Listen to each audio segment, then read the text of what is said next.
Indian idle या reality शोच्या पहिल्या पर्वातून गायिका प्राजक्ता शुक्रे घराघरात पोचली, तर ती बिग बॉस मराठी सीझन 6 मुळे पुन्हा एकदा चर्चेत आली.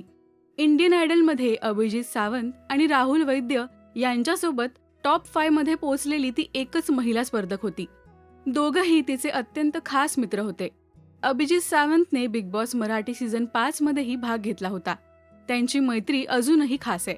राहुल वैद्य आणि तिच्या नात्यावरही बऱ्याच अफवा होत्या. त्यावर प्राजक्ताने आता मोठा खुलासा केलाय. सिद्धार्थ कननला दिलेल्या मुलाखतीत प्राजक्ताने तिच्या आणि राहुलच्या मैत्रीवर भाष्य केलंय. तू राहुल सोबत रिलेशनशिपमध्ये होतीस का असं प्राजक्ताला विचारलं तेव्हा ती म्हणाली, नाही, आम्ही खूप चांगले मित्र होतो. तेव्हा आम्ही खूपच लहान होतो, 16 वर्षांचे होतो. प्रेम वगैरे तेव्हा काहीच कळलं नाही. पण आता ती इतकी जुनी आणि निरर्थक गोष्ट आहे की त्याबद्दल बोलण्यात काही अर्थच नाहीये. आम्ही एकमेकांना खूप आवडायचो, एकत्र कामही केलं. त्यात तोही मराठी असल्यामुळे खूप गोष्टी समान होत्या. तेवढंच, पण लोकांना नावं जोडायला खूप आवडतं. अनेक जण म्हणायचे, तुम्ही दोघं एकत्र खूप छान दिसता. पुढे राहुलच्या स्वभावाबद्दल बोलताना प्राजक्ता म्हणाली, त्याचा स्वभाव सगळ्यांना माहीतच होता की तो बोलायला लागला की खूपच बोलतो. पण आम्ही दोघं तेव्हा कोणताही निर्णय घेण्यासाठी खूप लहान होतो.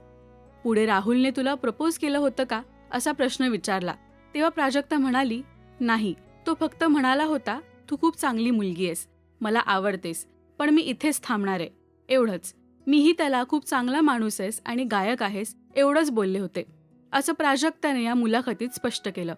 इंडियन आयडल नंतर प्राजक्ताची बरीच गाणी रिलीज झाली, पण त्यातलं सर्वात गाजलं ते गाणं म्हणजे इथून धक्का. त्या गाण्यामुळे ती पुन्हा एकदा चर्चेत आली. तर आता बिग बॉस मराठीच्या घरातही तिचं नाव करण सोनावणेसोबत जोडलं गेलं होतं. पण त्यांच्यात मैत्री सोडून बाकी कसलंच नातं नव्हतं हे दोघांनीही सांगितलं.